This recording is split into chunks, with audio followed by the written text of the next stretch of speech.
to give you a little bit about ourselves, we meet every other week. We typically organize events that are about data and using data for business purposes. We're all about how to use data to create value, whether it's data itself, data science, information you get out of data, anything related to data. We have Tom here, Kim, and me, myself. We organize this meetup every other week. As I said, we'd love to have you back. Today, we have Lloyd, which is a very successful entrepreneur. I think you started from Vancouver. Lloyd started a couple of companies, most recently Boast.AI, which raised $123 million recently. He's the co-founder of Traction Conference, one of the best conferences you can go in North America, with tactical information. And more than that, a very helpful human being, helping entrepreneurs all the time as much as possible. Lloyd is gonna tell us a lot about how they use data to make their processes more data-driven. Specifically, he's gonna tell us about how to use data to find your ideal customers, how to target them, how to find better retention and such, make your products sticky. So we're really, really honored to have Lloyd today.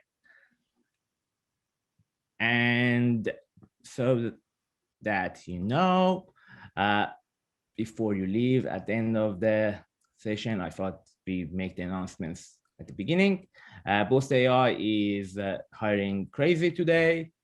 So feel free to go to their website and check out the roles and see if you're interested. And of course, next session is on March 11th. We're gonna have Michael from Shopify, and he's gonna tell us about retention and how they use data science to improve their retention. And with that said, I pass it to Lloyd. Maybe Lloyd can tell us first that why did they raise $123 million exactly to make it easy to remember? What was the reason behind the number? And I pass it to you, Lloyd. And feel free to share your screen if you have. My video is available or no? Your video is, yes. Okay, cool. I'm just gonna share some slides. But like before we jump into everything, I see like about like 13 or so people here. Would love to get a sense of what stage of company are you guys in the audience, and so I can tailor the conversation. I have slides, but really it's like a sort of business fundamental slides that I've put together as more a reminder for me as I've gone through a few failures here. But yeah, what is a stage of company people are at? Maybe drop it in the chat, or yeah, drop it in the chat, or maybe Hamid or Tom or Kim can tell me. Yeah, we'll bring those up for you, Lloyd. No problem. Absolutely. Yeah. And so that we clarify, everyone, feel free to ask questions, or you drop your questions in the chat and we ask it for you. Yeah, definitely. Like, feel free to interrupt me, drop things in the chat, and I'll take them as we go along. So Lloyd here, co-founder at Boast.AI. So my background quickly: Boast.AI bootstrapped to 8 figures in revenue, raised 123 million, a combination of equity and debt, and I'll talk about why a little bit. And then been a part of 3 venture-backed companies. AL, TicketLeap were acquired. I ran product at AL. I was running marketing and sales at TicketLeap. Automatically, it was a company I founded with my same co-founder at Boast. It went through an accelerator, Alchemist. I mean, it got into an accelerator, but we shuttered that. Then I was a part of Speakeasy, running product growth, pretty much running the company, funded by Bessemer and Salesforce. We raised 6 million seed, and that failed. We shuttered it down. And Boast, we bootstrapped for the most, not for the most, but we have. And I can just walk you through a journey and my learnings as a company. In terms of why we raise so much money is globally over 200 billion is given in R&D incentives to fund businesses, but the application process is cumbersome because you got to wait till the end of your tax year to apply and try to remember. It's prone to frustrating audits because when the government audits you, they want to see all the documentation, and then you got to go back and dig it all through. And then the third thing is it takes a long time to get the money, like 16 months, because you got to wait for your tax year to finish, then apply. Like in Canada, it's SHRED, and in the US, it's US R&D tax credits. You got to wait to apply, and then wait for the government to process it. And we raise this money to automate and streamline the process so companies can get more money faster for less time and audit risk. So effectively, like for every month or quarter you incur in R&D expenses, we have the ability to give you the cash now, so you don't wait 16 months, and we're doing it proactively, so you're not trying to remember at year end. Um, and in the event of an audit, we've captured everything proactively from your system, stitching your technical and financial data, so everything is in one place. My t-shirt, actually, this is our company t-shirt. We've had it for a while. It says, "I love it when you talk data to me." That's great. Right. We love that T-shirt. Yeah, we give it away at all our traction conferences. And just I'll go through some of the slides, and I'll walk through the journey of how traction came about, and all of this other stuff. But yeah, so that's our not philosophy, but that's how we go by things. It's like, I love it when you talk data to me. Yeah, so me and my co-founder are both engineers. We went to university together. After finishing engineering, he got into Johnson and Johnson's engineering leadership program, and and then did a startup that failed. Then went and studied accounting, and ended up at a big four accounting firm in their R&D tax group. And I, after engineering, went and worked in product and growth at a number of startups, like you can see here. And then Alex called me and said, "Hey, this stuff is broken. Let's fix it." And we got together. I jumped at the opportunity because we were best friends to do this together. But anyway, you're starting a company. You have an idea. Walking back to that journey, right? I'm going to walk through Automatically's journey, actually, because it failed. And Alex and I sort of had Boast and Automatically as two ideas, sort of running in parallelish. Like when we started Boast 2012, as more like, okay, let's automate this industry, but really we didn't have the money, right? So we're like, let's do it manually. And then we had another idea, which was Alex's. Both were Alex's ideas. The second idea was, hey, customer service agents are inundated. Let's automate it. So whenever a customer query comes in, you can respond like a real human. So those are two ideas. I'll walk through Automatically's journey, and then like along the way, I'll talk about Boast, and I'll talk about some of the other companies. So because like Automatically is close to my heart, because we took it to MVP and then we shut it down, right? But like the bottom line here is this: everyone's looking for a silver bullet, right? Hotmail grew 12 million users in 18 months by adding this in the bottom of your email. I don't know, I'm old, so early Hotmail users like see like, hey, get your free email at Hotmail in the signature, and went viral. And like Airbnb jump started growth by cross posting to Craigslist. Like all their listings would go on Craigslist, and Craigslist didn't have an API, so they were like doing this janky thing to get Airbnb posting. So people are always looking for a silver bullet. And I love this Elon Musk quote. And basically what he's saying is reason from first principles rather than analogy. Because what works for one business may not work for you. What works for one scenario may not work for you. Just because somebody else is like partying all day long in the middle of COVID doesn't mean that if you go and do the same thing, you will not get COVID. That sort of thing, right? Like analogies don't work when it comes to like, reason with data, break it down to first principles. And that's the way to do it. So then how do you define success? Really, this seems like so basic and simple, but this is the fundamental truth, right? Success means, you get customers, they pay for it, right? So engagement is defined by you get customers who love your offering, they pay for it, and you keep growing that cycle. It's simple, and I'll break it down everything from there, right? So you're starting out. Your goal is to build an MVP and all of this. But a lot of people get focused on growth, early on. Oh, I want to grow. I want to get like X million in revenue, X million users, all of this stuff. The issue is you got to analyze before you do something. You got to analyze and say, am I ready to do it or not? Right. And there's two key elements here. One is you're not ready to grow when you have no ideal customer. And what that means is one kind of person coming to your product to get one kind of job done. If whatever you're selling, if you're selling a solution for something, and if I don't come to you to get that job done, then I'm not your ideal customer, right? So like I'll give you actually an example from Speakeasy. Speakeasy was supposed to be an AI for sales tool. It was built on it was a calling app, and what it did, it was before the call, it summarized everything you needed to prepare for the call. During the call, it told you, like, gave you a playbook, and after the call, it automatically updated your CRM and told you who you should follow up with and when. The issue there was when we launched, we got tens of thousands of users, and we were spending so much money on ads, getting tens of thousands of users. All those users, when I profiled them, uh, were just using the product to make calls, free calls. But we were a calling app for salespeople. It was funded by Salesforce and Bessemer, and that was the vision. But you got all kinds of people, and then that turned into a vanity metric, because now you got tens of thousands of people using your app to make free phone calls, and you build on top of like something like Twilio, and you have like COGS, your expenses. So you're paying all this money for free users who are not even your ideal customers, right? And like Bernie Sanders group was using it, pastors were using it, taxi people were using it, discharge, like free call, like let's just call over the world, right?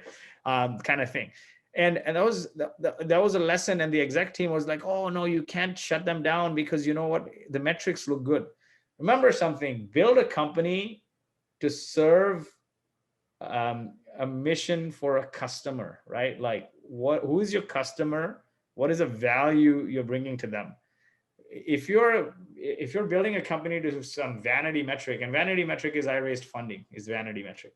If you're like, oh, investors are going to love it, we'll get tens of thousands of users and then raise the next round and the raise round, eventually that trick is going to fail, right? It's going to fail because you've raised it on the value that you got one kind of customer, or one product, but you got all kinds of people. So make sure you have an ideal customer.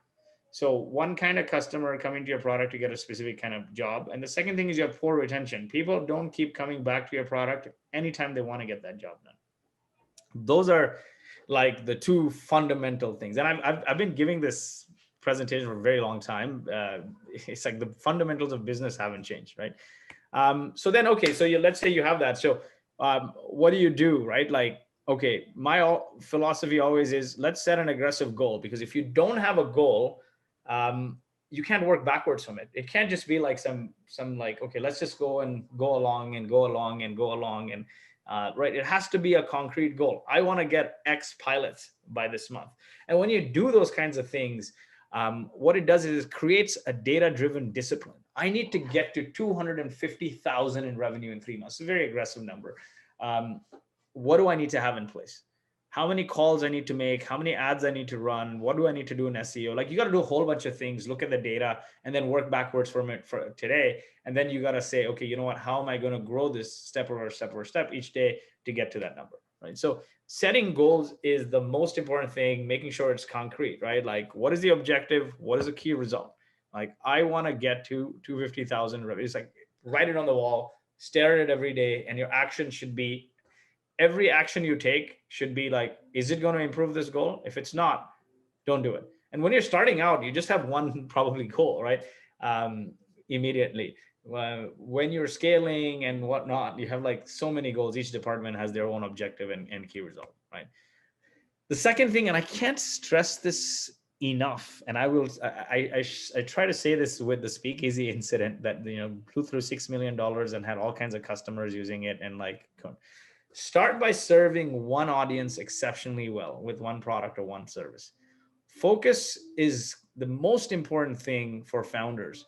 You might get distracted, like, I have the opportunity to sell into enterprise. I have the opportunity to do this and that. And just focus. Because if you do not focus, you will fail. I guarantee you. Like, or you may succeed somehow, but your chances of failing are much higher, right? Trying to do 10 things, right? If you try to be 10 things to 10 different people, you're nothing to anybody. But if you nail one thing really well, you'll kill it.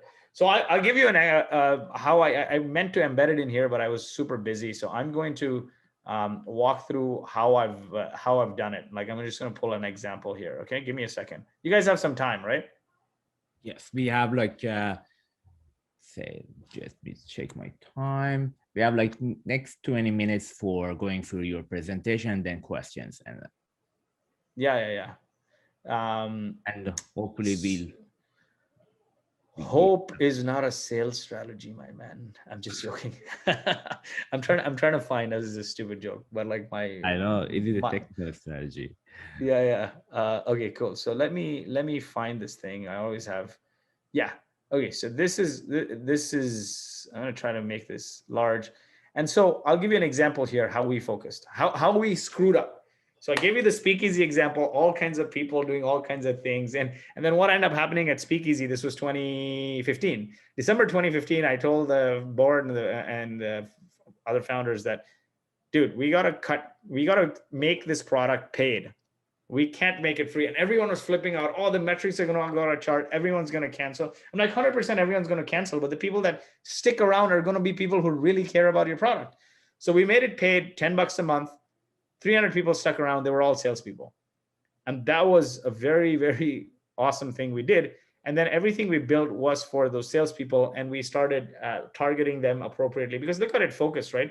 If you know I'm selling to a salesperson in a startup, then you know what blogs they read. You can research what magazines they read, who influences them, and you have this whole sphere around them that you can go and dominate.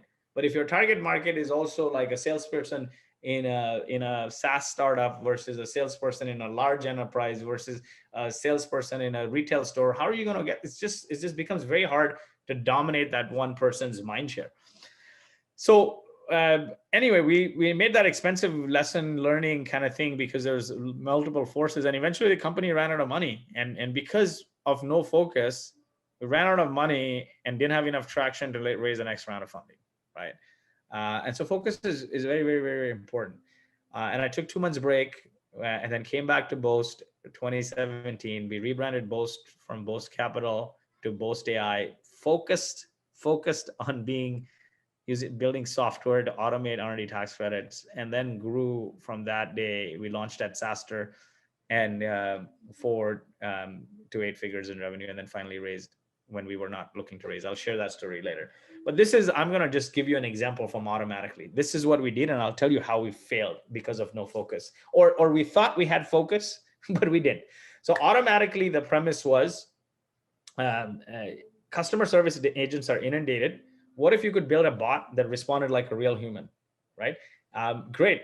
And so then we started doing customer development as every early founder that's building an MVP should do. Build a list of your customers, reach out to them, your customers that you think, reach out to them and validate the market, right? We before we even did that, we're like, can we even build this? So we ran a small test on Twitter on JetBlue. JetBlue is a large enterprise. It's an airline. They got lots of complaints.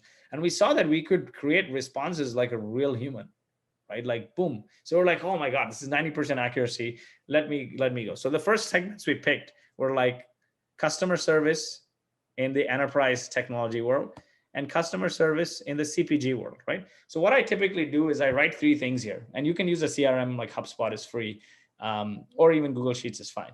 And I put like, what is the market size? Like I just put a score, which is like 1 to 5. What is the market size? What is their propensity to pay? What is the ease of access?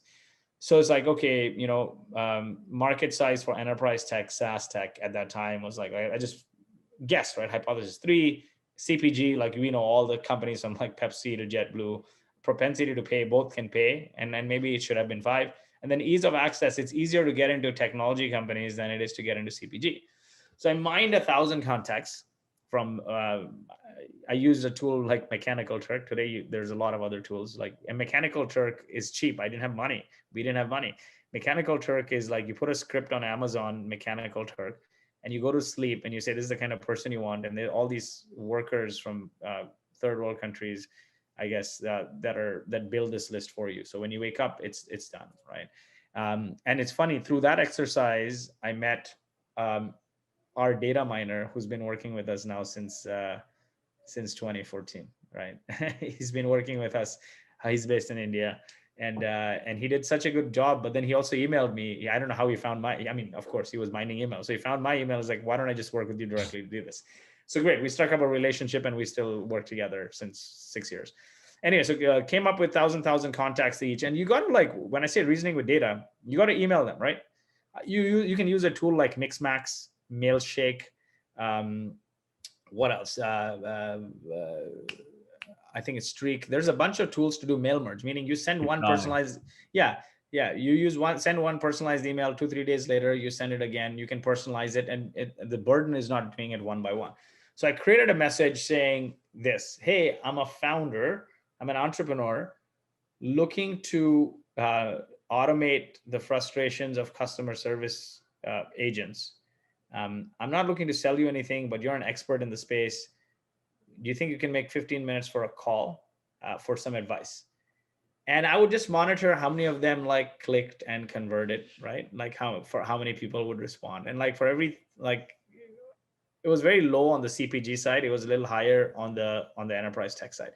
But the bottom line is I sent so many of these emails that I had like hundreds of conversations, mostly in large enterprises. And constant theme there was like, hey man, my agents are inundated and they're manually responding. And I would never probe with my solution. I'm like, we're thinking about building a solution in this space.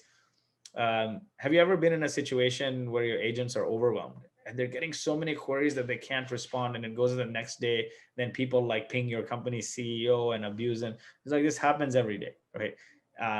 And then I'm like, so how is that? He's like, oh, how does that impact other things in your business? Oh, it impacts morale. It destroys like team environment. It's just like, and then it kills the brand and like all of this stuff. And then all this stress comes on me because I'm the head of customer service. So I said, if you had a magic wand, how would you solve this? They're like, if we had a magic wand, I don't know, when a customer query would come in, it would respond automatically, like literally just telling our name and the product we're building. But this was 2013, 14, right? That time, nobody knew intercom and all these other things. So we had so much validation. And then I asked the question, if we build this, would you pilot it with us? And that is the key thing when you have that call, because it gives you your validation for early beta customers, right? So then I check mark, okay, you know what, beta. And the key thing from there is to continuously build relationships with them. Like immediately after the call, you got to send a thank you email.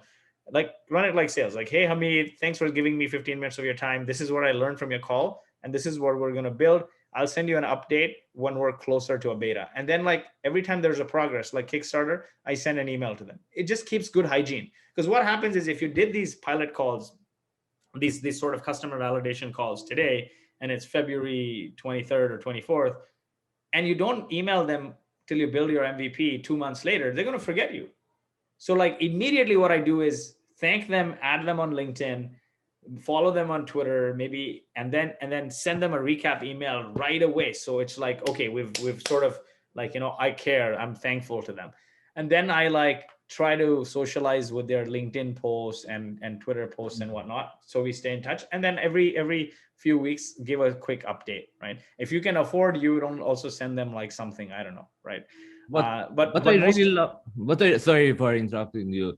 What I really love about this is that this is not big data, because nowadays we are in the age of big data, and when people think about data and data science, they think about thousands and hundreds of thousands of leads to nurture them and see what it happens to them. You actually started with 1,000 contacts, and you have legit results out of that data. Yeah, exactly, right? You know, honestly, don't get caught up in the buzzwords of big data, ML, AI. Customers, I'll tell you this at the end what happened, because it's interesting, and we'll go from there, because otherwise, it doesn't convey the story properly. So ignore the big data, ignore the buzzwords, focus on the fundamentals, right? Like focus on like that first principles. So anyway, we talked to hundreds of them. They were describing our solution, and we kept in touch with them, followed them on LinkedIn, followed them on Twitter, we'd engage with their social. So we're top of mind, right, regularly. And then every time there's a major update, we tell them, you know, this, like, thanks for advice, or we ask them for advice. So we had this stuff.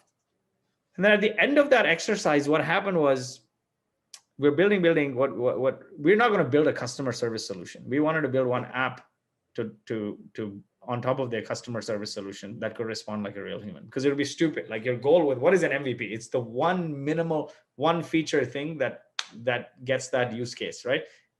What is the job the customer is trying to do? One use case, one feature that gets that job done, not 100 things, right? So anyway, then we're like, okay, we had the summary of all the customer service tools they used, and mostly was Oracle, kind of large enterprisey. So we started reaching out to Oracle and everyone, and they're like, great idea, guys, but you can't get it in our marketplace for like 6, 8 months, maybe 12 months. We're like, oh my God, this is the death of a startup, right? Because you got to do like security review and all of this stuff. This is like the complete death, right? Like, we're screwed. So what were the options? Build your own customer service tool or find another solution that had an open marketplace. I live in San Francisco, and Zendesk was very popular at the time. So I ran to Zendesk. They were doing like a meetup. I ran to the meetup, cornered their API guy, pitched them, and he's like, yeah, you can totally launch it on a marketplace. Now, here's what we did. We launched it on their marketplace within weeks. We got thousands of people signing up. Still, the company failed. Any guesses of why that happened, despite doing all this customer development? No focus. Yeah, anyone who wants to convey that. So here's what happened. We did the right thing. We followed this metrics. We did customer development and everything. But if you look at it, your ideal customer profile, we did all of this on this ideal customer profile. When we said we can launch on Oracle and we found Zendesk, we didn't really do customer development on Zendesk customers base. So what was happening, thousands of people were signing up, and it was a bot-like intercom in this right chat bar or right sidebar. A pop-up would happen, and it would automatically respond like a real human. And like people were complaining, like, dude, you're sending garbage. You're sending garbage. Stop it. Stop it. Then we made it edit or approve rather than automatically responding, or like it pops up, hey, you have this query. This is the response, edit or approve. And people were like, man, it's only like 30-40% 30-40% accurate. I got to rewrite the whole response. Is wasting my time and adding more stress. What's the key lesson there? That's the big data lesson there. The lesson there is JetBlue and like all these other big brands, NBC and whatnot, they have volumes of data. So when you run algorithms on it, it is you have enough data to respond with accuracy. So that's lesson one. Zendesk customers in 2013-14 were small businesses, like less than 50 people. They didn't have enough customer service data. So you couldn't respond like a real human intelligently. It was creating gibberish. The issue is, had we done customer development on Zendesk customers, we said, okay, we're going to go from Oracle to this, we're going to launch it. If we did proper customer development on Zendesk, we'd realize that their customers don't have enough data for us to respond like a real human, and we would have come up with another solution. We wasted all this time, and that sort of hurry, like jumping from one to the other without doing proper, like ideally I would have done the same exercise for like small businesses versus enterprise, and that's what caused us to shut that venture. But there's a few lessons here. One is, know your customer, like nail it. You can't say, like, if you go and tell an investor or anybody, oh, I know my customer, they're salespeople. Are you sure they're salespeople? Are they salespeople where? In enterprise companies, in enterprise CPG companies? Are they salespeople in SMBs, SMB brick and mortar, SMB SaaS? And even one step further, are they salespeople in like SMB SaaS that are seed stage companies, Series A, Series? Like, you gotta be very, very, very specific. Like, who is the title, what industry, what company size? Very, very, very specific, or else it becomes very, very hard. You're chasing, right? So that's what happened here. The second learning there was, customers want an outcome. So between Speakeasy and Automatically Done, customers want an outcome. They don't give a shit if you're running AI or fancy tools. What they want is an outcome. I came to get a job done. Get me that job done. So one of the key things we did at Boast was, it's like, as founders, what do you de-risk first when you bootstrap? How can I get customers? Can I keep customers? So we spend all our time, even if it's like not all software and there's humans in the loop doing it manually, but get customers an outcome. Because now I cannot afford telling people that, oh, we have this fancy dashboards and everything, but you got audited by the government and they denied your money, right? Customers want a check at Boast. Customers wanted clean responses that automatically, and customers wanted streamlined sales calls at Speakeasy. The issue was, we got so caught up in technology in both places that we forgot the outcome, forgot the customer we were serving and the outcome they were looking for. And those two things. So like, focus on the customer, have conviction about that customer, and make sure you get them that outcome in any means possible. right? Eventually, once you raise money, then you can de-risk. So right now, my biggest focus at Boast is building out more of the dev team and de-risking technology, because I know we can get customers and we can keep customers any means possible. So I right? guess your point is that any data adventure needs to be towards given metrics and KPIs that are connected to your business, actually. Connected to your customer. Exactly. So very roundabout, long story here, but rather than just blaring through slides, I thought I wanted to genuinely share like the things I was doing, like email and every little nitty gritty that I did, right? Like testing scripts. Yeah. This I'm gonna zip. Can you guys hear me? Okay. And how has it changed over time that your company has grown? Actually, can you guys hear me? My sound is going. Can you hear me? Yes. Yeah, we can hear you. Yes. Yeah. Okay, cool. I thought I got a warning saying it's unstable. No, we lost your video now. But yeah, I deliberately shut it off because it was giving me a warning that my band I have signal issues. But you can see my screen share, right? No, that one is gone too. Oh, I think okay. you stopped sharing that one. Okay, cool. Okay, yeah. Be back in business. Yeah, back in business. So serve one audience exceptionally well. I went through all of this. Who's your customers, titles, every little thing, right? Where do they eat, breathe, drink, sleep? Because it's going to inform your strategy. Your customer you're serving informs your company strategy. How we do things today is the same thing. Everything is by the customer. Look at it. Our customer at Boast is the CEO of a technology company. Our mission is to help innovative companies become successful. We serve that mission through our product, but founders and CEOs of innovative companies need more than just government funding or non-dilutive capital. They need they need advice on growth and strategy and scaling and hiring and building products and building teams. And we said, you know what? If our mission is to help innovative companies become successful and we have passion for that mission, then let's serve that mission beyond our product. And that's why we started Traction.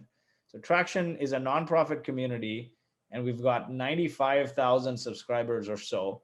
And we host weekly webinars, we host monthly dinners, which stopped right now. We host quarterly founder-funder matchmaking events, and we host an annual conference. And it's founded by Boast.AI and Launch Academy. Very rarely will we do a presentation on R&D credits or non-dilutive, like any of that. It's mostly providing value, because if you're passionate about your customers, about that mission to serve your customer, all your actions will transcend from there. And literally, we got to over 10 million in revenue just by having a massive community and 3 or 4 salespeople. We don't have marketing. We're just adding marketing after this fundraise and whatnot. And that's a key lesson there is, is this focus is how do you make your customer successful? If you have a mission and you have passion for your mission, it transcends companies, right? Like passion transcends. So I'll tell you, the first time we did a conference, it wasn't with Launch Academy. It was with another person. That person ran away with money, with all our money, and he locked us out of our social accounts and everything. And I was dejected and everything else. So they can steal your idea, but they can't steal your passion. But we had so much passion for this mission that we partnered with Launch Academy. Ray's a good friend. He's like a brother. And we've sort of built a massive community. And the guy who like stole our money and did all this stuff, he never did like conferences again, right? Passion transcends. So that's very important. Like whatever you're doing, make sure you have passion for it. If it's just like, oh, this is a great idea, I want to make some money, you're going to come at it like, oh, transactional, right? And then what happens is you have like enthusiasm for the first hit. The second time you have a difficulty, you're shaky. The third time you have a big catastrophe like this, where somebody runs away with $250,000, you're just going to shut down and move on, right? But if you have passion, you will power through for that mission. And that is the key thing, having passion, key to building long-term enduring businesses. This one I talked about, validate your idea by charging for it. Depending, like if you're in a B2C space, it may be hard to do. But if you're in a B2B space, like you can charge for a pilot, right? Because they're interested. When people pay for stuff, especially the larger the company, they're invested, they're serious. And this is kind of like, you can do a consulting model like we did at Boast, which is like, hey, we'll get you this outcome. You give us the money, and people will pay for consulting because they know they'll get an outcome, but they're hesitant to pay for software when the software is not well known. So you can use consulting to validate the idea and to get customers and figure out all the manual points and then automate it. So that's effectively our style, right? Now this again comes back to focus. Like when someone like Elon Musk and Peter Thiel, like two of the top folks, say focus. So what he's saying here is one of the key things is to nail a single distribution channel, and you have a great business. If you don't nail one and you do 100 things, you're doomed, right? You're gonna fail. You're finished. And what I'm saying here is this. So at Speakeasy, I don't know if you guys know Hiten Shah, was the founder of Kissmetrics. He was one of our advisors. And I was doing a whole bunch of things like I'm doing here, like running product and marketing and partnerships and everything. And like Hiten Shah was an advisor. He came in and he's like, hey, show me your marketing plan. Like, what are you guys doing? And I show him something like this. And he's like, bro, this is like the marketing shit list. He's like, stop it. He's like, immediately stop it. He's like, what's the one thing that's working? And I said, email outreach. He's like, remove everything here. And he's like, give me the metrics around email outreach. How many emails you're sending? What's the open rate? What's the response rate? He's like, jam more data, jam more data, jam more data, do more of what's working. And I knew this in the back of my head that that's important, but you're really like, you know, when you have investors and other people, you want to show that you're doing more. It's not about doing more things. It's not about being a mile wide and an inch deep. It's about being an inch wide and a mile deep. Like if you can own a channel, you will kill it, right? And that's what we did at Boast. Like we got to all of this. We have no marketing person. We had 3 developers effectively, and mostly customer success people, because you know you got to deal with the IRS, communicate with the CRA, you got to do all this manual stuff. And what are they doing? The customer success people, they're collecting data. Like how do you build an end-to-end AI company? You don't have data on day one. You need to do this work manually, figure out the workflows manually, ingest the data, and eventually you'll have enough data that you're like, okay, now machine learning will fly. And that's what we're getting into right now. But like from a channel perspective, it was sales, but it was community-driven sales. 43% of our sales, and if I combine it with like channel partners, is 60% of our new logos last year came from referrals. What does that tell you? Like it's all starting here, right? It's all starting here and then it's going to here, right? So we have sales and community-led sales is what we did. And we focused. And, you know, we're not a conference company, but today traction is up there with like Startup Grind and Saster. We have like pretty much similar size subscriber bases. Unintentional, but we focused on the mission for the community. And like Jason Lemkin's a mentor. Derek, Startup Grind CEO, he's a good friend, and he's also a customer because he has a software company. So that's the thing, right? Like passion for that mission, because we all have a common mission, transcends. Relationships transcend companies. So focus. You can't have passion and all this stuff without focusing. So I run the same exercise. You brainstorm a few channels, you try it out, you see what works, and you double down on what's working. So maybe it's emails. Maybe it's like you start hosting events and you see what works and what doesn't, and you double down. I have a few more minutes. The 5th thing is like get users to an aha moment right away. So what that means is when users come into your product, obviously you sold them some promise. They should complete the core action they came to your product for without any friction, right? And so what that means is, I'll give you an example with today's relevance. Clubhouse. I joined Clubhouse. Everyone's hearing about Clubhouse. It's like you're on the radio. It's like a voice chat app, like I guess multiplayer voice chat app. It's like being on a radio show, right? And it's fun. But I never wanted to sign up. Finally, people forced me because they're inviting me to speak. I signed up. As soon as I signed up, I kid you not, I ended up in a chat room with a bunch of friends I hadn't met in a long time. And they were in different countries. They didn't even know each other. And saying, oh, welcome to Clubhouse, Lloyd. I'm like, what? You guys know each other? They're like, no, Clubhouse all pulled us in together. And then we're catching up. Before I know it, I'm like stuck in a deep conversation. And that is great onboarding. Great onboarding should enable users to complete the core action they came to your product for right away without any friction. And people told me, sign up for Clubhouse. I didn't even have a core action. I just got forced. So I joined, and imagine how I was delighted. I'm like, wow, what the hell? Like this guy's in Saudi Arabia. This guy's in San Francisco. This guy's in India. Like, what is going on, right? I was impressed. And that to me is like, you know, a good aha moment. Because people always talk about signing up. Oh, I need to acquire customers. I need to acquire customers. And they talk about retention. You need to retain.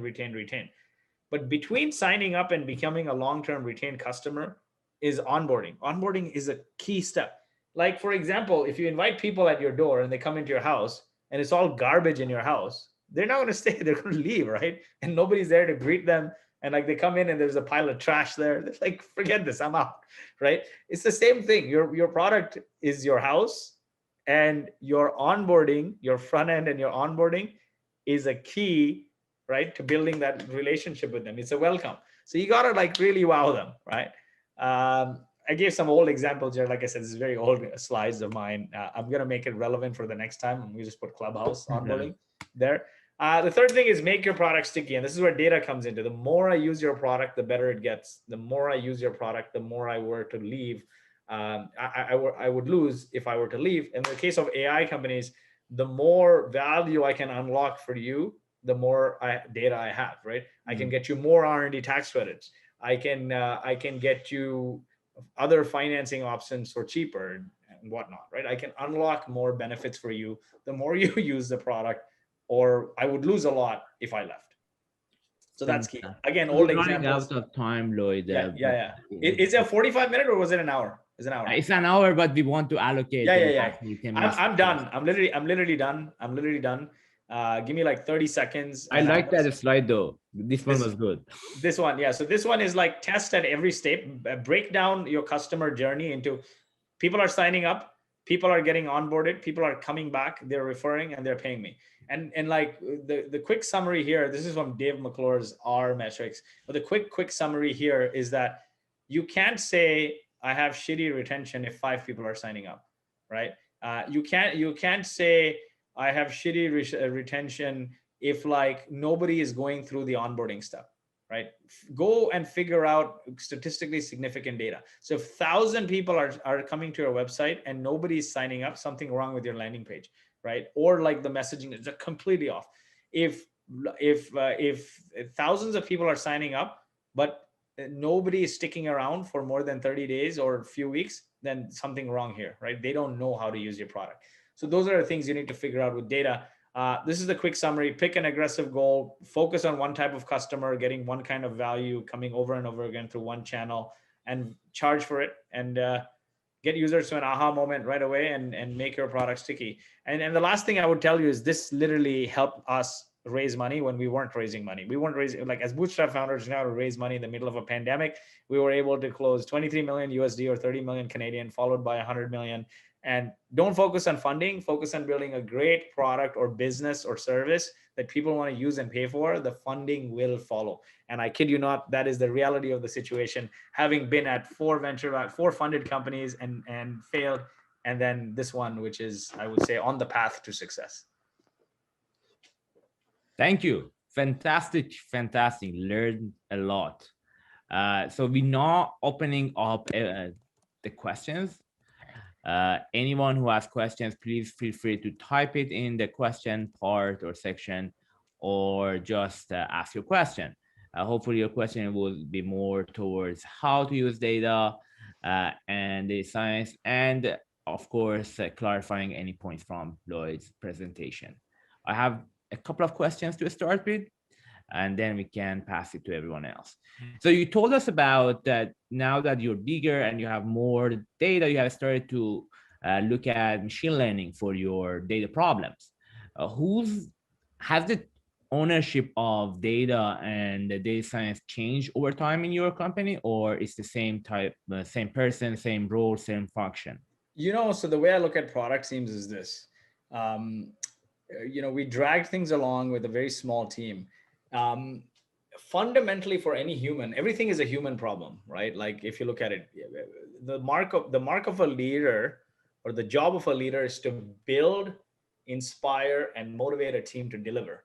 Deliver is the lagging indicator of the former. And most people, they think, oh, I just got to hire people to deliver. No, then you may as well run a sweatshop or a factory, right? You got to motivate people, and you got to invest in their growth. Because if you treat them right and you are invested in their growth, they'll treat your business right and grow your business, right? So the first thing is that. So your job as a leader, and I don't want to use swear language, but this is funny, is to unfuck your team, right? So that means is like to unscrew the situation and see. Right now, so far we're bootstrapped. We had a small team. Now the way I see it is, once you hit like 7 to 10 people on a team, it's time to split that team, right?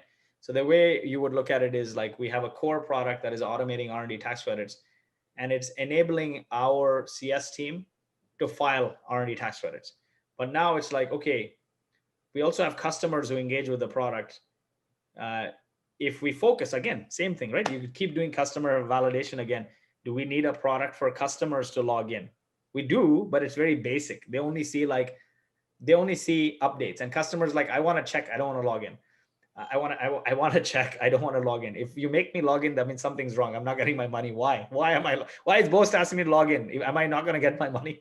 So that's the thing, right? But now I'm like, okay, you know what, maybe there's an opportunity here. Can we do a customer facing dashboard? And like, now we got to go through a whole validation again. Now when that team hits like 7 to 10 people, that's like a second team. Then you may have like a architecture and security strategy, because now you're growing so long, the same team can't handle it. You can't dump it all. So maybe you fork it and you have another team of 7 to 10 people, where it's like one product person, one engineering manager, and like 7 to 8 developers. And that team is just dealing with architecture and security. And then maybe you're like, okay, you know what, now I want to go enterprise. You can't have your SMB team do enterprise. So you would hire another product manager and work it. So that's how to build and scale a large company. And my mentors, like folks like, Twilio CEO, who was on our webinar last week, and whatnot, that's how they've advised me. It's like, try to keep that startup mentality in your company by creating small teams and self-containing it. Anytime it's getting larger, your discipline is, how can we fork it, and how can we fork the team and create another team? In sales, it's easy, right? Like, you have a whole country, probably you have a sales manager, and you have 4 reps spread across like US, Canada. Now, it's not physically, when I say the mark of a leader is to build and motivate a team, inspire them to deliver. I personally can't be invested in the growth of more than 7, 8 people, right? Like personally, like I love you, I'm in your mind, right? So then you can't have more than 7, 8 direct reports. You got to fork it. So then you do like, okay, we'll split Canada into like 3 regions. We'll split RUS into 3 regions. We have a manager. And as soon as that manager starts hitting bandwidth, then you split it again. So at what point you should start selling an idea or with MVP? So Tony says that. Honestly, Tony, because I've been in the B2B space, every company we've sold at the idea stage, right? Like we've sold stuff at the idea stage. And it's important. And when I say that, the exercise I was going through with automatically was, I wasn't selling on the first call. Like sales is like dating. You don't go to a bar and tell somebody, can I get married to you, right? It's like you optimize for the number. Everything is progressive. So my whole exercise of saying, validating the customer is actually you're selling. You're building a relationship with them. You reach out to 1,000 people. They say they like the idea. They basically confirm that the problem you're solving is one they face, and they echo, like, if I had a magic wand, this is how I would solve it. They echo that you're on the right path to the solution, and then you hook them. Would you be interested in doing a beta with us? And they say yes, and then you bring them along their journey. Do 100 customer discovery first, then start selling. Love the magic wand example. We use it as well. Honestly, yeah, that's pretty much it, right? And I like stretch it always to the max, like to thousands, right? Because what I'm trying to do is say, oh, you know what? If I'm cold emailing people, and this can turn into a channel, if I email thousands, then I'll just have thousands in the pipeline. And then I just keep them updated, and like all these beta customers will become paid. So I just stretch that customer validation to the max, is like 10x that, right? But yeah, Tony, you're on the right path there. Mm-hmm. I mean, you're saying the right thing. I mean, that is it. I mean, I didn't invent it, like others have, so. Any other questions? Lloyd, you talked about vanity metrics and how they're shit. I think too many startup founders focus on vanity metrics, and we see too many examples in the media all the time. So when it comes to product market fit, what are you looking at each stage of that process, from acquiring trial customers to getting them into the product usage? What are the key data points kind of throughout that process that you're looking at to determine product market fit? Yeah, definitely. So there's a great talk, like if you get a chance, our YouTube channel, or like just go to Boast.AI /blog. You'll see a session by I did with Rahul Vora. He's the founder of Superhuman, and it's a very detailed talk in just getting to product market fit. There's different schools of thought in product market fit. For me, product market fit ultimately boils down to, can you get customers? Meaning, is your message resonating? Meaning, as you cold email and outreach unaffiliated customers, not your mother, your father, your friends, your relatives, unaffiliated customers, when you cold outreach and reach out to them, are they signing up? Is the message resonating? And the second thing is, can you keep them? Like, are they sticking around? Are they continuing along? Those are the three things. Like, can I acquire customers, and can I retain them? Right. That's the fundamental of product market fit. And you can put whatever message on there. Now Rahul takes it a step further for product companies, and he's like, hey, survey your customers and see what percentage of them would be highly disappointed if you didn't exist, if you shut down the service, and then focus on improving based on that feedback. And if that percentage is more than 50%, you have product market fit, right? He's doing it more and more data driven, but like, there's a part of it where it's also gut, right? Like, people are paying for it, they're not canceling, and then you got to constantly survey the customers. It's like, Groove HQ's founder does this really well. You sign up for Groove HQ, you get an email saying, hey, this is the founder of Groove. I'd love to learn what problem you're trying to solve. Like, just shoot me just respond to this email. And continuously in the early days, talking to your customers who signed up, right? Like, hey, what is the value? What are you getting? And that's why I like Superhuman. What they've done is they do this concierge onboarding, and sometimes you got to do that, right? Like, building a self-service product is very different than building an enterprise product. Enterprise product, you onboard them through and through. But like what Rahul has done at Superhuman is brought the enterprise level of onboarding to the self-service model. You do everything yourself, but they give you all this coaching and training and everything else. So ultimately you got to see, if I sign 100 customers and any customer, and let's say like 10 customers, and SaaS is very sort of like, SaaS VCs are really stringent, right? Like, if you have, I think the number is something like best in class have like negative churn, right? Negative churn. But how do you get to negative churn? You don't get negative churn on day one. So what you need to do is, I threw those metrics on those slides there, those R metrics, right? You gotta set leading indicators and lagging indicators. Again, everything starts with your goal. So if your goal is to have a retained user, you need to have the characteristics of a retained user mapped out, right? You need to have the characteristic of retained. What is the characteristic of retained user? Meaning, how many actions they perform daily. So I like Speakeasy. One of the characteristics of a retained user was they were automatically updating Salesforce. Like, they'd hit log call, the call would get logged. And if people would do that, they would keep coming back over and over again. So you need to map out, like, in the perfect world, a customer that loves us, what are the core actions they would do on a daily, monthly, depending on your product, right? Sometimes, like with us, people don't need to log in, but like they need to give us their data and they need to hop on certain calls. So it's like, what is the characteristics of that user, number one, of a retained user, and then all the steps behind, right? Like, that means they signed up for the product. What is the core action they need to complete? If they didn't complete that core action, you have a problem. So let me tell you this: you got 1,000 people sign up for your product, and 5 people complete the core action. What do you think is going to happen? It's a vanity metric. Even if they signed up and paid, even if it's $1 or $10, your job is to get people to that core action right away, right?